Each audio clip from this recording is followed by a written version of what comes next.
Okay, let's get started. Hello, everyone. So very happy to invite Lexi over. She has been a longtime Silicon Valley tech executive, but also, she also ran for senator, just a year ago. So would love to talk about that experience too. But anyhow, why don't you give a quick intro of yourself, and then, we will have tons of questions for you about your experience anyways, but do a quick intro of yourself first. Um, can you guys hear me? What do you guys call yourself? Nortonians or Genovators? All right, Genovators. Excited to be here. Thanks, Howie, for having me. So, Lexi Reese, I'm the co-founder and CEO right now of a company called Lanai. We organize AI at work and make it visible, safe, and impactful.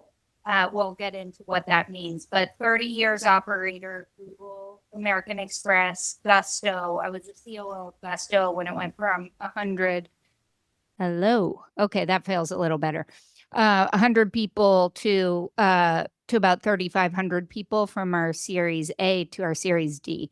So long time operator, but what Howie was referring to, I spent a year and a half between when I was COO of Gusto and when I took a next operating gig as an EIR at an investment firm called General Catalyst, where I was examining what does the future of work look like given big tectonic shifts like AI in the labor markets, like climate. And I was developing the firm's thesis on where we should invest given those big tectonic shifts. And I had two ideas for companies coming out of that. One was Lanai, but the first that I pursued was to run for the United States Senate for Dianne Feinstein's seat. And that is much more like a startup than people can understand, but you are the product. You're kind of taking yourself to market, and your features are the policies. So happy to go into any bit of that. And then, by the way, we have run this Meet the CEO series for more than a year. You are the first female speaker. Welcome again. So, What up? so today is all going to going to be about a few topics about AI, right? You cannot get out of that, and also the future of work. These two things are very related, but I think those are the two topics. So when it comes to AI, I mean, your product is an AI product. Maybe you can describe what your product does so that we have a sort of high level clue. Yeah, sure. So this technical audience, so the shorthand is it's Datadog for AI interactions, but I'll explain more what we work with customers on. We sell to mid-market and enterprises. And most companies at this point have said something like we're going to be AI first, just like they said we're going to be cloud first back in the day, or mobile first, or digital first. And every technology wave introduces a new set of data. And in this case, the data is the interactions or the conversations employees are having with AI, the majority of which are invisible to IT teams or security teams or data teams because these are conversational by nature. So, traditional tools, I'm sure you all are catching up on this, but generally speaking, there isn't a set of technology solutions that help people in a non-creepy, not big brothery way see what are employees actually doing with AI. And I really view this as AI is less a set of tools and more a set of capabilities that have been added to every team. Sometimes through the tools that your IT team bought as a tops down procurement led initiative. Here's our version of ChatGPT. Here's our version of Copilot. But oftentimes through what employees at every level find on their browser as something that is helpful for them to do their job every day. So if you think about that those conversations, that's millions and millions of pieces of information that if you want to be AI first, you need a system of record to tell you who's using AI in the company, why, how risky is the conversation itself, and then most importantly, tie the usage to impact. Is the fact that 80% of people are using X AI tool every day, is that translating into real different and meaningful results that justify your investment? So in short, we are deployed as a browser extension right now, and we've created the first of its kind detection mechanism that creates telemetry and defines that an interaction is an AI interaction when it's happening between an employee and any AI capability anywhere they might be accessing it. And then we capture the prompt and label the use case and the risk level of the conversation itself based on the atomic unit of the prompt. And to date, we think we're the only people who have this AI native observability platform that helps people, again, see all of the AI that's happening in their company to organize it and make it impactful. So let's unpack a little bit. So there is a browser extension, right? By the way, we know each other for a while. I don't know if I have sold you our AI native browser. Did you try out Neo yet? I knew you were going to ask me that, and because I listened to all the podcasts. Okay. And I haven't, nor have I come across. I've had, say, 300 conversations in the year with companies that I think are your ideal target, and I have not heard Neo come up. Okay. So that's just info for you. I know the Neo value prop. I know I don't know that word. Because of my LinkedIn post. No, because of your podcast. Okay. Yes, Yeah. the podcast. You've seen the podcast, Yeah, but you I've seen haven't the installed Neo. I haven't. Your But it's co-founder, Chromium. your It's co-founder Steve Harold actually Yeah. installed it last year. Even give me some very generous feedback. You should try out right after this. Right after this one. You gotta pitch me, Howie. Okay. You gotta pitch me on why I need to try it. Well, it's actually the best don't need to platform do it for now. any extensions actually. But since you are extension, right, so you can write on any browser, which is actually good for you. So people install the extension, and then you are able to see what all the conversation with ChatGPT, with Glean, like with everything. How does that work? So I'm not going to go into the technical specifics because we're seed stage in beta with customers, but I'll simply say the following, that when a CEO says we're going to be AI first, there's some poor schlub that has to manage that mandate. So I feel like we're in some blind AI mandate era. So if you're the CIO or the chief data and analytics officer, you're on an AI council with all of your colleagues. And there's a portion of your colleagues that want to accelerate innovation. We want to use as much AI as possible. There's a portion of your colleagues that say our job is to mitigate the risk of AI. And so we are partners to that whole group of people that basically have said, AI is moving too fast. People are using too much of it. It's proliferating too quickly and too heterogeneously for the way we bought applications in a SaaS era, and the process by which we approved those applications and trained people to use them could possibly be relevant in the AI era. So you have had a bunch of AI security tools prop up and say, we're basically doing DLP for AI, and the problem we're solving is that data might leak through a prompt. That is a use case. That is a function that could happen as a result of shadow AI.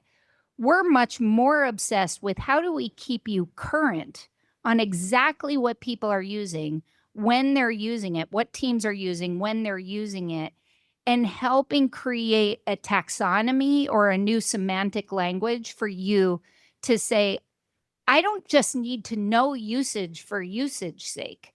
And all the security companies are going to catch up with data leak detection and data leak prevention eventually. The real thing is, how is this new capability changing how my employees get work done? And so what we really had to spend some time on, Howie, to kind of come back to your question without fully answering it, is how technologically do we do real-time detection of whether something is an AI interaction versus all other outgoing web traffic, with the design constraint that we don't want to exfiltrate any data?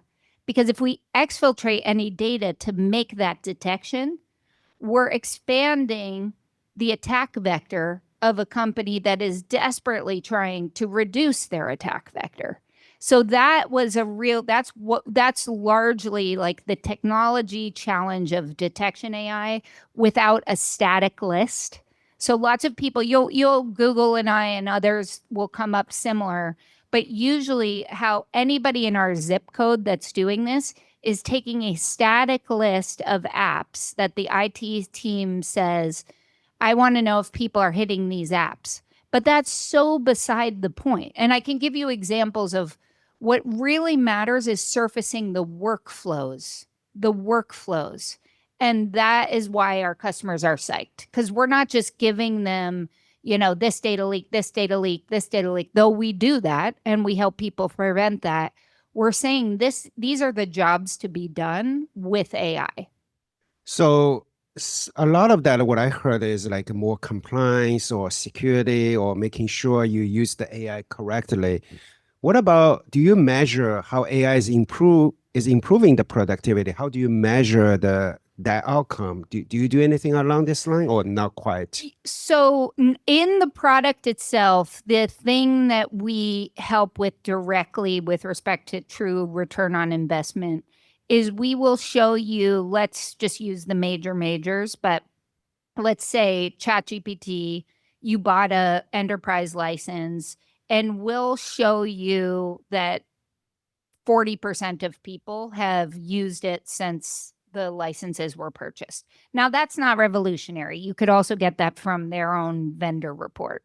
What is revolutionary is that side by side, that view, you can look by team, by tool, but also by use case to say, what are people not using AI at all? Or are they using AI for the reasons that we bought ChatGPT?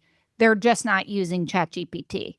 So like a big win for our customers have been, oh, we're going to deprecate these licenses, kick off a third-party review of what was previously an unsanctioned tool, which you can do in our app. You can say, I see DeepSeek. We saw DeepSeek well before anybody saw DeepSeek. The minute that somebody prompted DeepSeek, you could kick off a third-party review and then sanction the tool.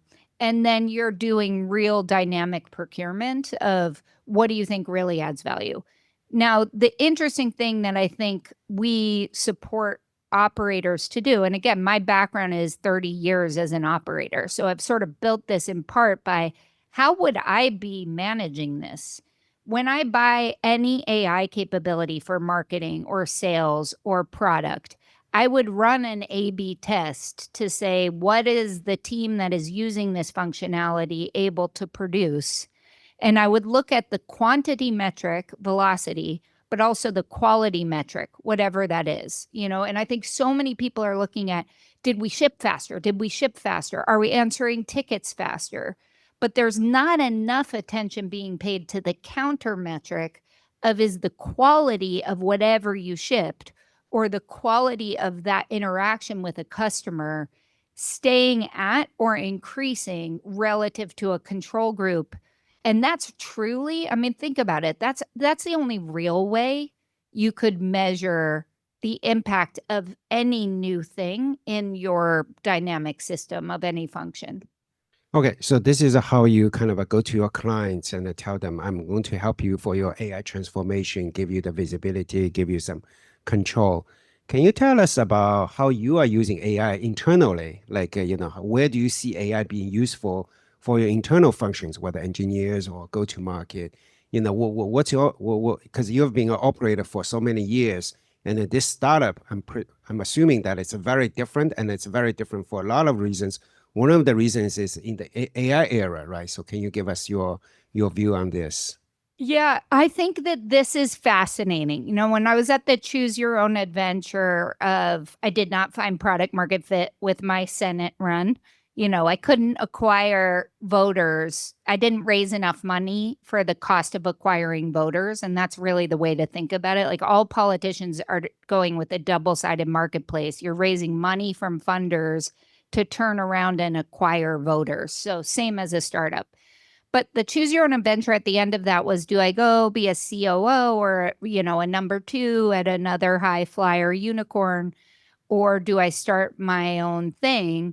And either being a glutton for punishment or just really interested in learning from the ground up I chose this path. I mean, there's nothing we don't use AI for, is the bottom line. And the way that I'm building Lanai is fundamentally different in construct than how we built Gusto. So we have 14 human beings at Lanai, but we really have 21 FTE equivalents. And why? Because I have set up AI in a way for product marketing, for revenue operations, for legal, for finance, and then for some core engineering use cases, we utilize AI for that. Now we have the benefit of being a startup, so we can set this up for the from the beginning to utilize. Sorry, you Yeah. said of 14 Humans, humans and then 21, including the humans. including using a FTE. Using AI. So I think of AI more as Like a teammates seven, than like a tools. 7 FTE Yeah. is the virtual FTE. Right. I'm curious why 7, not 70, not 5. Like why 7? Like how's that number from? I could make up a number. I'm just saying what it actually is. Like what are right now as a startup with very specific tasks. We have to Can give one or two concrete example of those, you know, what FTE, what is the virtual FTE? Sure. A full marketing analyst that is doing all of my go-to-market content.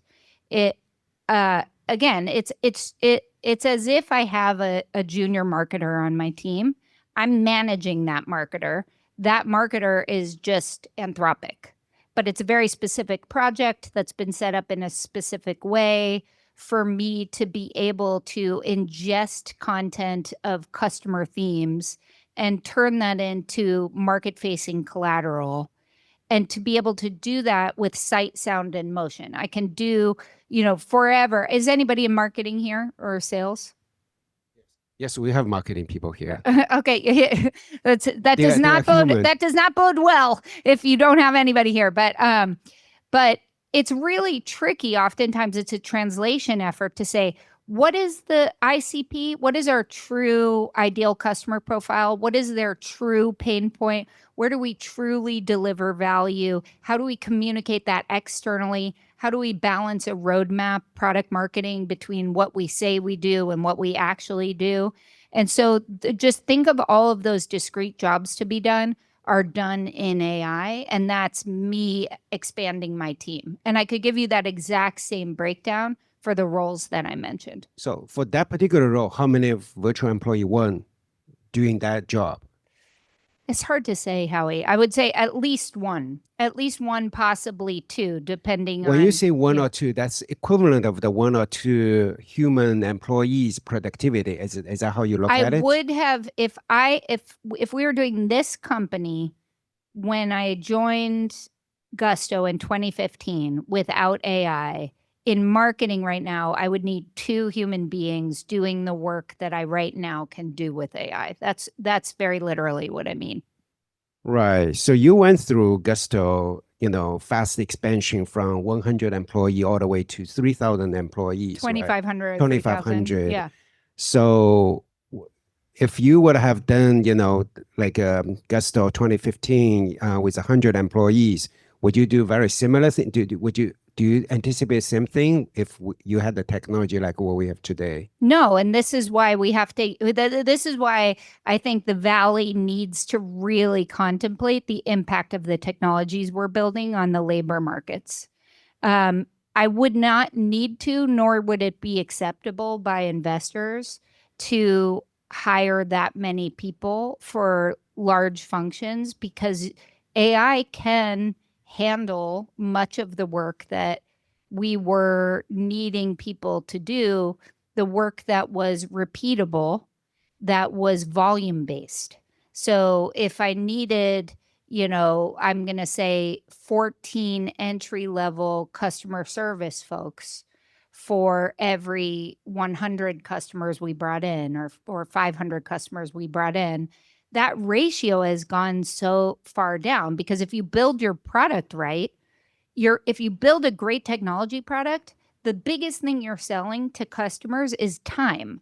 So if there's a flaw with your product that they have to call you or reach out to you, that should be in great technology companies treated as a defect. You add humans when you absolutely want to cultivate a human to human relationship. But we all know that technology in the past has not worked that way. So we've had to have a lot of people selling and servicing and even, first line coding products. And now AI can really and truly handle that. And we can get into why this is so different than the digital revolution in terms of what its impact on the labor market will be. But We'll talk about the future in yeah, the minute, but okay. just to stay on what you have for now. So you talked about the marketing angle. What about your engineering team? Like I'm Yeah. assuming, like roughly speaking, half of your staff are doing engineering stuff. Like if without AI, what would have been? How many engineers you would have had to do the same throughput you are doing today? Well, it's interesting. We have a comparison. So 70% of everybody we have is engineering. So it's mostly engineering. So again, that ratio would have been different and is different in, let me just take AI security startups that started a year or 2 years. They have double the team size that we have. Literally double or triple the team size, but as much revenue. I mean, think about that. We started in 2024. Some of these companies started in 2021. We're that far along with our product and our go-to-market cycle that competitors who started a year earlier or 2 years earlier, even in the window of, let's call the AI era, it really started for most companies after ChatGPT reached 100 million users. So let's say that's January 2023.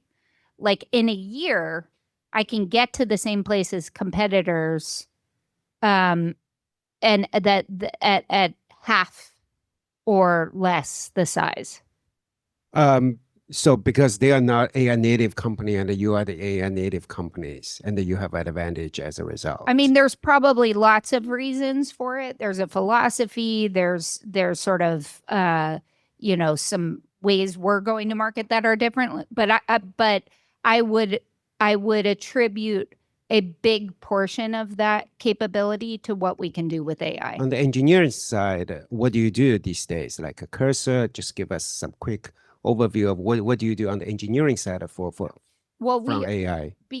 Because we're an AI native company, so we have our own small models that we've built. But again, I'm not being cryptic because I'm trying to be a jerk. I'm just saying we use a lot of tools and have standardized on the ones that we think are the most efficient. And unlike what is popular in the Valley right now, which is margins don't matter.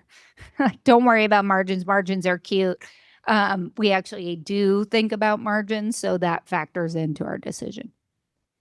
So that's kind of you talked about the engineers just now, and then also marketing. And then what about just the overall, right? As a company, do you see like being AI native company, you have fundamental advantage, you know, compared to those, the company that existed before? Do you see yourself run the company very differently? And then the older company, it's harder for them to pivot. What do you see out there? That's a good question. Yes, I don't think, look, I think what AI does, it gets you to market faster. It doesn't make it easier to matter. In fact, it might be harder to matter because right now every business of any size, but especially mid-market and enterprise companies, are deluged by people telling them some version of, we are the blank for blank. We will help you transform this function, or we will help you do security this fast. I mean, when I talk to folks, their banner blindness on the startup ecosystem is thicker and foggier than I've ever seen. So I would say it's only an advantage if you know the fundamentals about how to move through an idea to revenue, revenue to repeatable scale, and repeatable scale to profit. It's only an advantage if you like have some pattern recognition on how you hit those milestones and where to deploy AI in order to help you move faster. And so, you know, some of the biggest things that I spend my time, I feel in some ways like I'm a rabbi or a counselor to companies who will say, where are you with your AI strategy? And they're like, we think we're kind of far behind. This is where we are. We have formed a committee. Our first move was block it. In 2023, ChatGPT reaches 100 million users. We're a Fortune 5,000 company. We just blocked it and like sort of hoped it would go away or wanted to see if it was going to become something. Then we formed a council, a very expensive committee of most people on the C-suite that then stacked it with there's the council, there's the working group, there's the like 3 layers down, but mirroring the data team, the go-to-market team, the R&D team, all the way up. They wrote a charter. They bought a couple tools. They told people, here's what you can and can't do with those tools. And they gave their functions some experimental budget to do some work in 2025. And right now, as we speak, they are in the not many people look forward to sessions where they say, okay, for 2026, what do we stop, start, continue? Anybody? And those meetings are brutal because you have every functional leader has their qualitative version of what they think they should do. And I come back not to like immediately go to a pitch for Lanai, but it becomes a nice entree for Lanai because we're like, would you like some data to inform that discussion? To say to your R&D leader, yes, you bought Copilot. You love Copilot. You have 30% of your team daily active using Copilot, but people have found lovable and they absolutely are voting with their feet because 80% of people use that every day. So with that information, you can choose to train people to use your preferred procured tool, or you can say to your employees, thank you so much for being part of the experimental culture we're trying to run, where you show us what is most valuable for you. And then we take that feedback and we turn that into a procured tool. So you actually have a phrase called culture as a infrastructure, right? Yeah. Can you just tell the audience about what that is and what is that about? Yeah. So when one of the things I wanted to do when I started this company, obviously different in lots of ways than many AI founders. I'm older, I'm a woman, I'm not coming from an engineering background. Like one duck does not look like the other. And that is a disadvantage in lots of ways. But one way that I felt, and my co-founder, who is the CTO of VMware and has been a long time investor in security and data tools, one thing we both felt really strongly of, companies largely don't die or plateau because of product reasons. They die or plateau. And if I asked all of you this, like, what was the best team you've been on where the whole was greater than the sum of the parts? And what was a team that was super draining and it just wasn't working? Usually it comes down to trust. Like one team trusted each other and the other team didn't. And so I have been kind of a student of that concept for a long time. And during my year off, taught at my business school a class about this. So when I came to Lanai, I said, the code of culture is values. Values not written on the wall, but values that define the expectations for how people show up every day. And you use them in how you hire and how you performance manage. And so we have 4 core values. And just to give you a sense, the first is curiosity. Everybody says some bullshit version of like, be curious. But we have put an orange chair in every room. The orange chair is the customer. And if we're having a debate, my product leader and CTO and I are having a debate about what we should prioritize in the next sprint, we always say, well, what is the wow moment for the customer? And if he said, she said, I always go back to, what customer are you thinking of? When did you last speak to like 5 customers who had that same concern? So that is just one illustration of many where our values actually are written down as expectations and become cultural norms. So the things that we all, if we did a group session on it, I'm like 99%, we would arrive at the 4 freaking super annoying things that your boss or your colleagues do at work that suck the energy and make a culture terrible. And we just tried to pre-wire the code for building high performance, trust-based culture from the beginning. So curiosity, give another example of the culture you have. Yeah. So the 4 values are curiosity, commitment, community, and clarity. And this really comes down to, don't be egotistical. Always be willing to question and push your own thinking and be questioned. Commitment is, we have high standards and deep care. And we have a commitment to do what we say and say what we'll do. Community is, diversity just means difference. And I think the terms diversity, equity, and inclusion have been so terribly misabused in the last, say, 2 years. But we are a big believer that if you have people with different perspectives, gender, race, socioeconomic, building an AI product that has been notoriously made worse by people with one homogeneous point of view building products, if we are contrarian and crazy enough to harness the points of view of people and really manage for their difference and not their sameness, that we will create a better product rather. So that's community. And we hire that people care about that. And we expect people to cultivate that once they're there.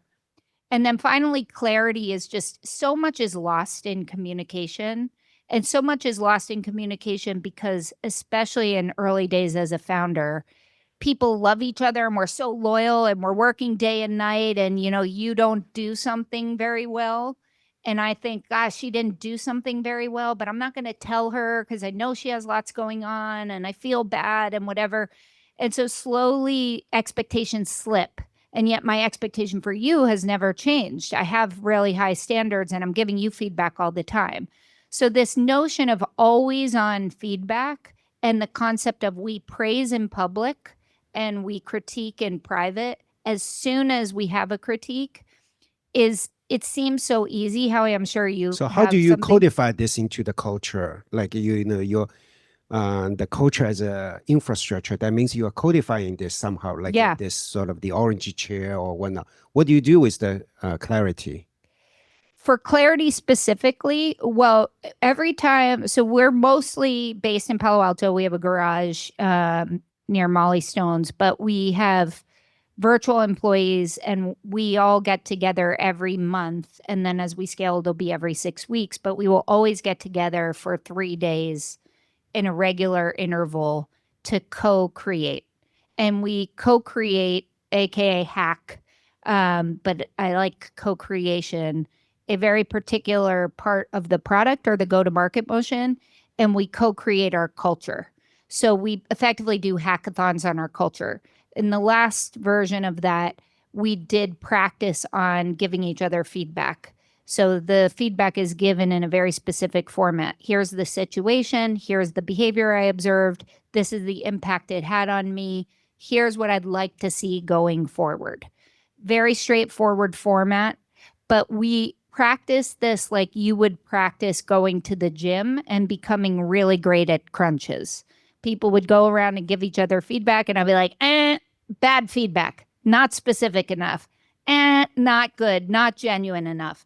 And yes, people are laughing at me like I'm sort of some feedback curator, but to a person, especially the engineers, because anybody like there's this touchy feely stuff may be more common in non-engineering fields, but for the engineers that we're working with, they're so excited about this because we've given them a like, yeah, this is the formula. If you do this, then all that crusty stuff that builds up is like tension. I don't know why it became tense, but it became tense between us or in this meeting.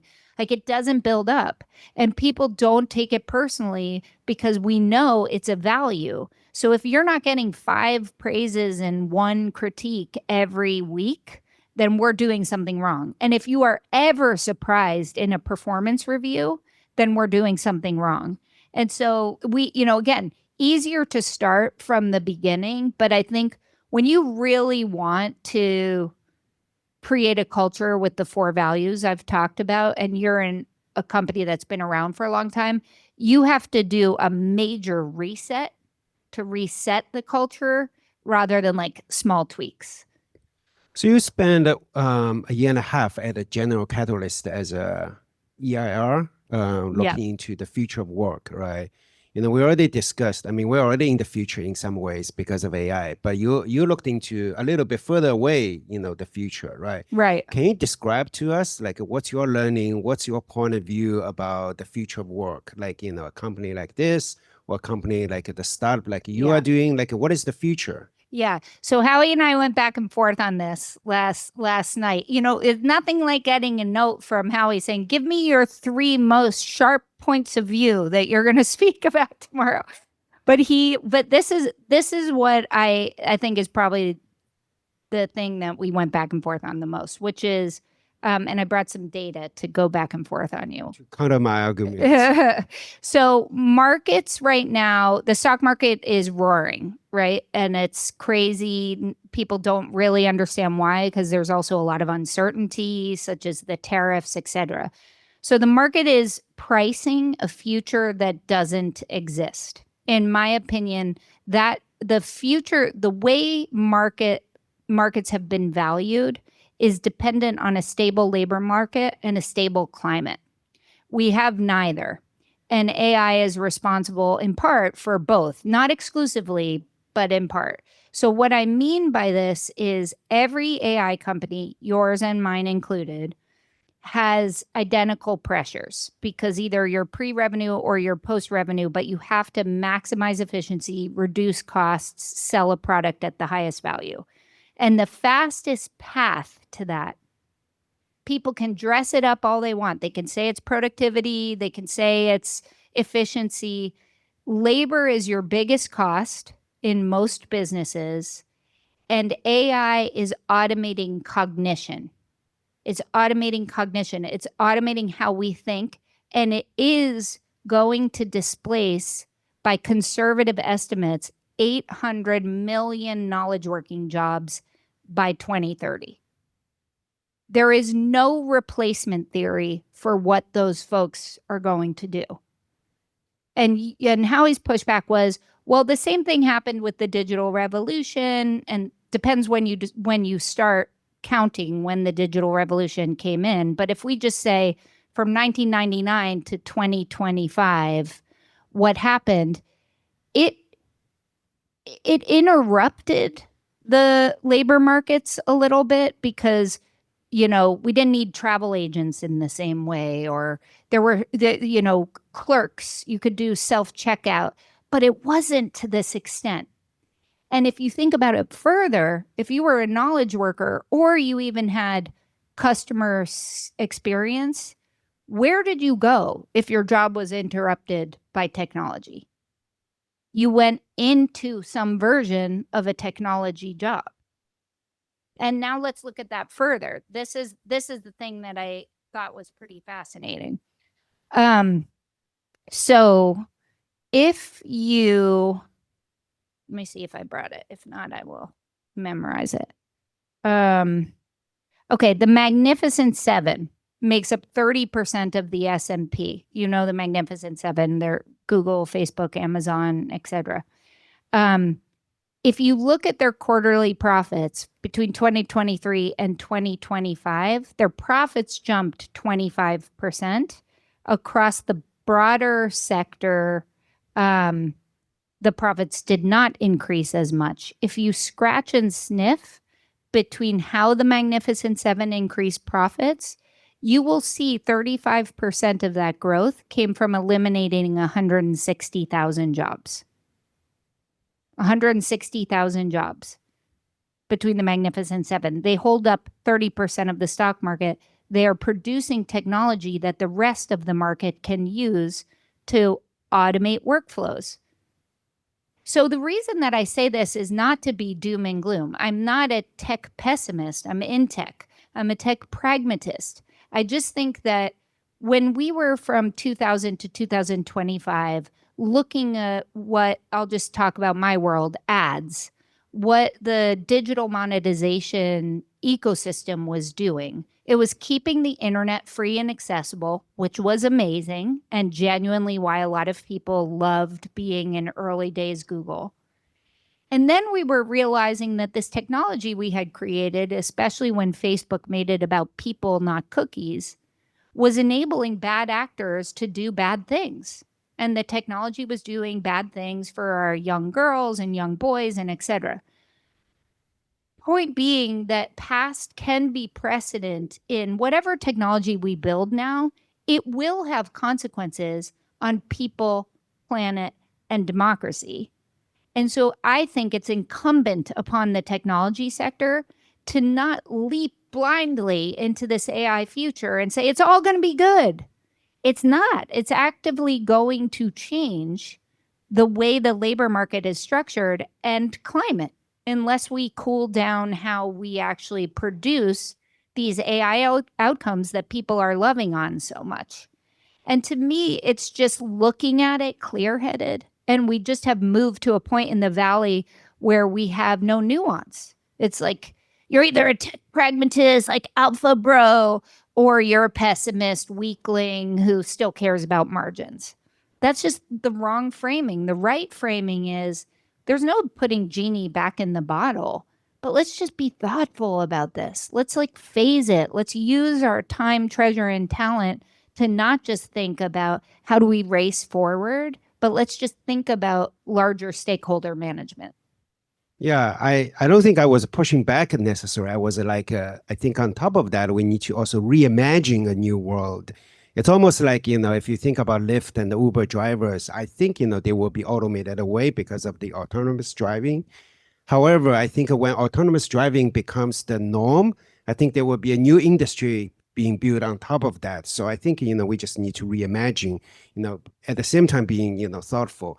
Now, let's just narrow the scope a little bit, right? Just for a company, whether mid-size, large-size company, or, startup, how do you see the organization being sort of run in the future? Do you see like people still run the same engineering, marketing, sales, or you are seeing that a reshuffling of the organization? Like, you have been at Google for what, 8 years. You kind of you were at Gusto for 4 years, or how many years? 6 years. Yeah, 6 years. 6 years, right? And do you see like if you like with today's technology, or maybe with AI technology over the next 5 years, how would you reorganize? How would you do the organization of Gusto company, or your company, or Google? Would you do it differently? Would you organize the company differently?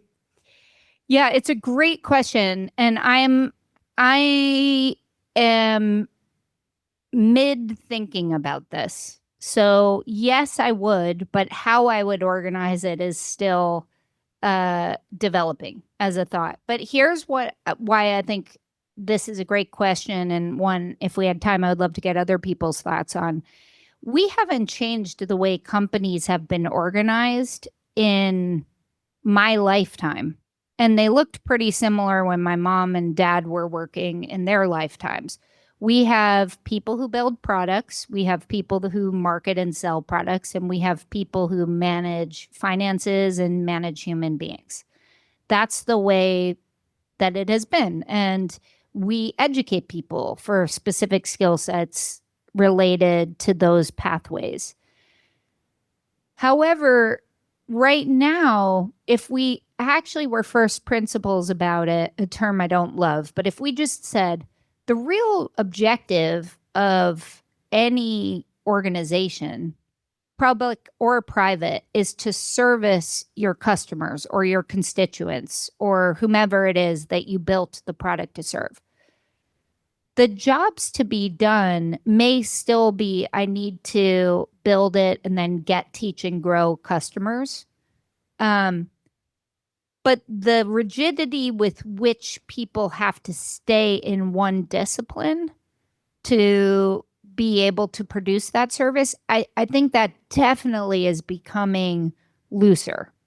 And we always at Gusto, I'll just take it there, and American Express and every company I've ever heard have always been, there's always a battle between building net new functionality or features or products or fixing the old ones.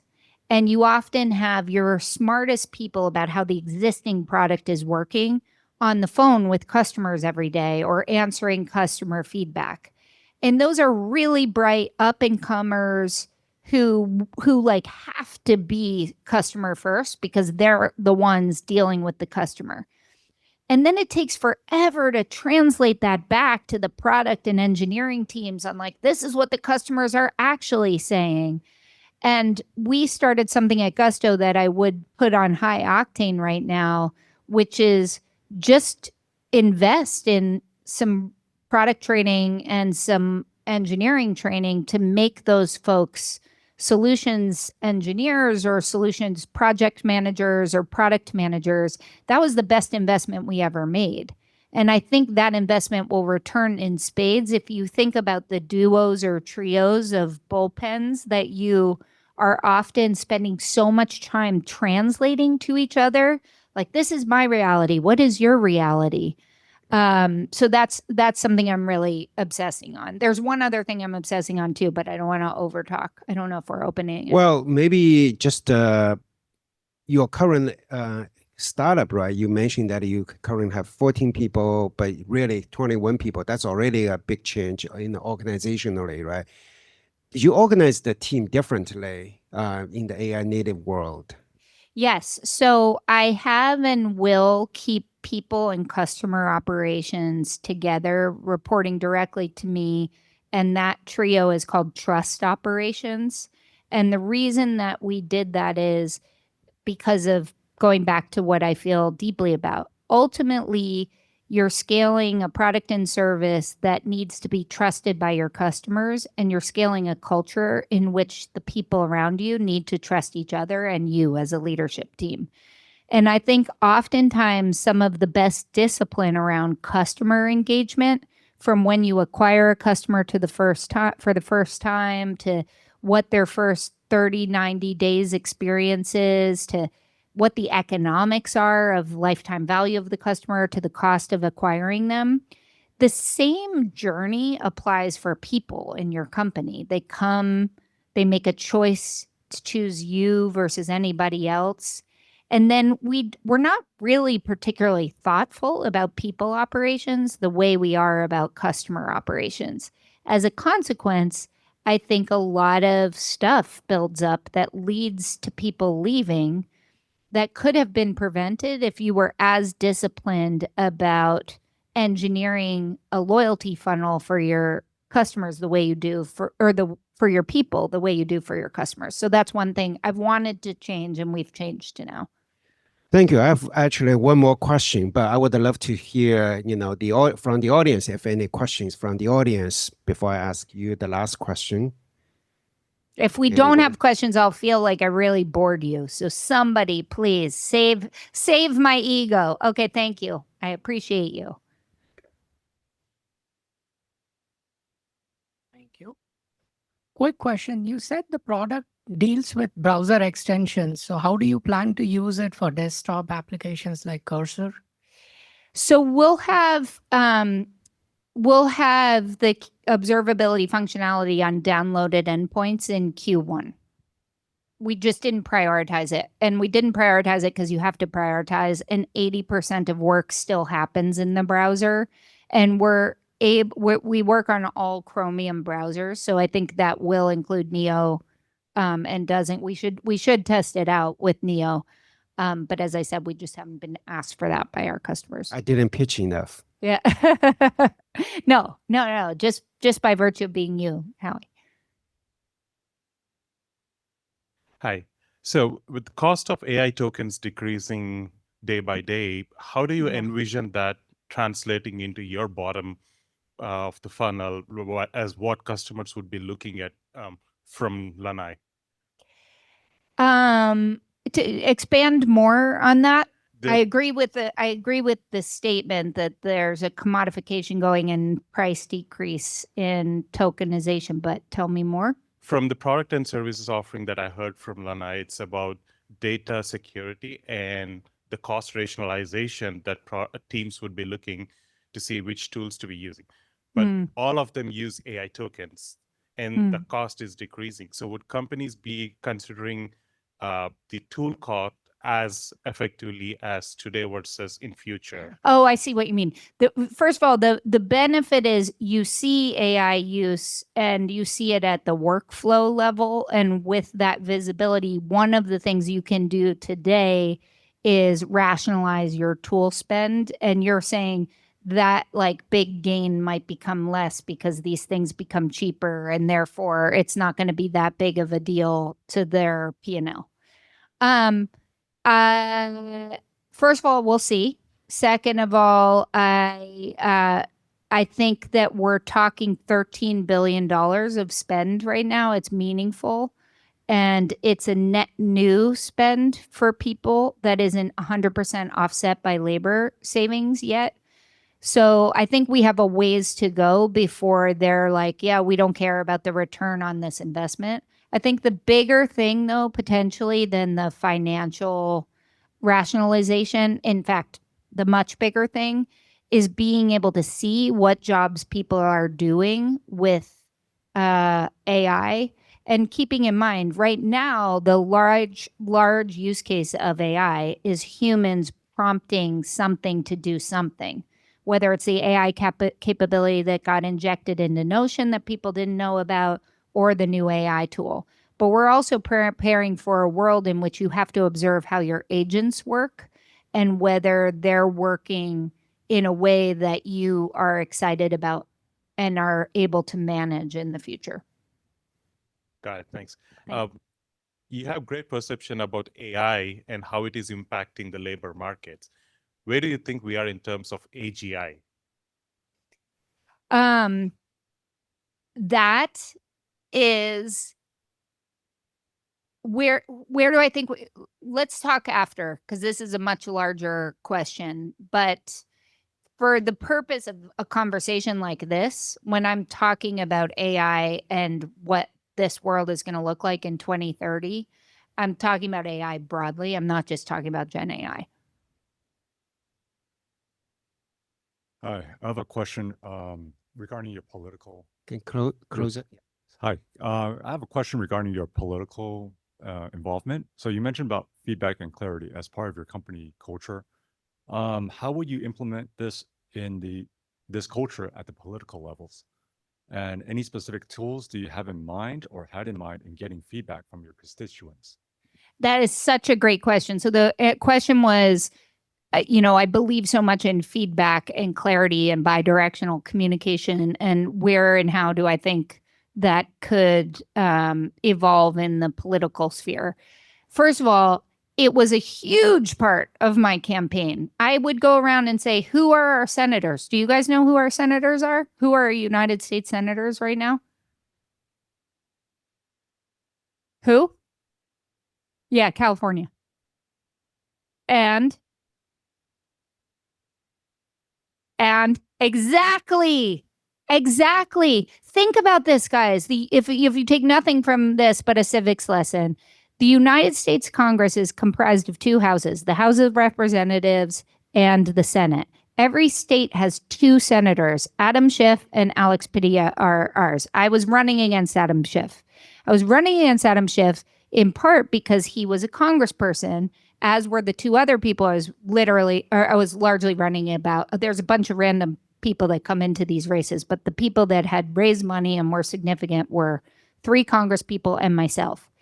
And the reason that I really wanted to run against them is because both the House and the Senate at a federal level are not directly responsible for local issues. Those are your state representatives or your local representatives. But the Congress is a lot closer to state issues around housing, education, healthcare, all of which my data suggests had gotten worse under their watch, not better.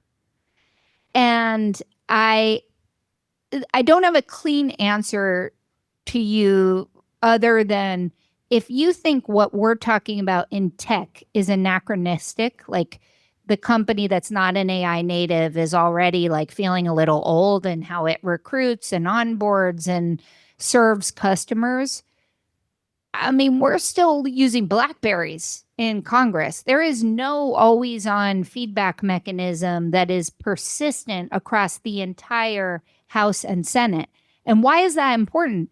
Because they are your HR, they are your legal, and they are your finance team for the entire country. They hire and fire the president, the Supreme Court, and they manage the budget for the entire country. So if they're not getting feedback, 1, if there is no performance scorecard, 2, and if there is no transparency between what they said they would do and what they did, what the heck are we voting for?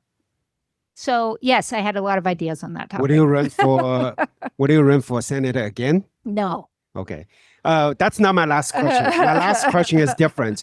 So what is your advice to younger generation in this AI era? The context is, in some ways it's harder and harder for the current generation, like new college grads, to find jobs because some of the junior jobs are automated away by ChatGPT, right?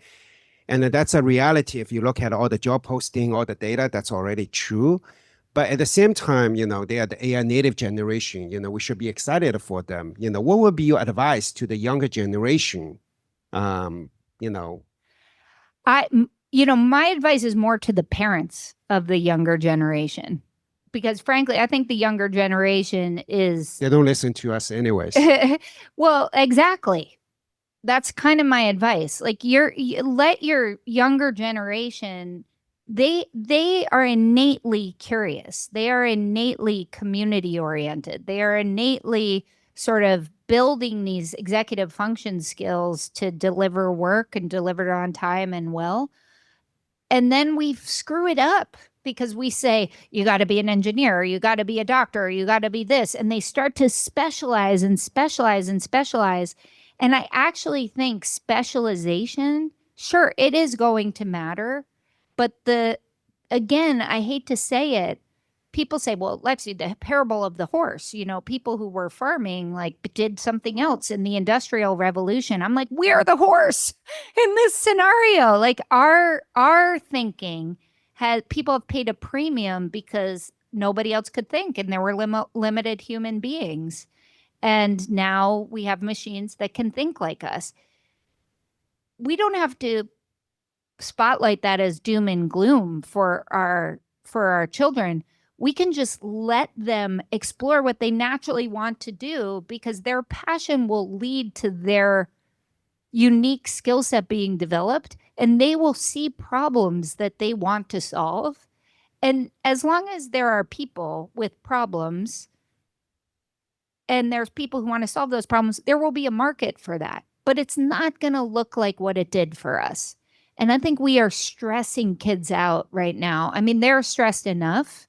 And I feel like actually a good liberal arts education and a good like year off after high school to see the world, to get to know, like get a passport and have some stamps of other countries, especially China and the Middle East and like countries that are really important for our global cooperation.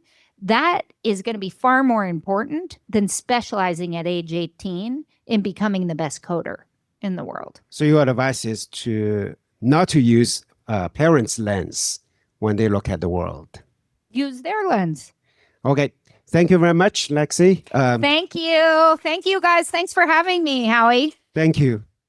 Appreciate everybody's listening.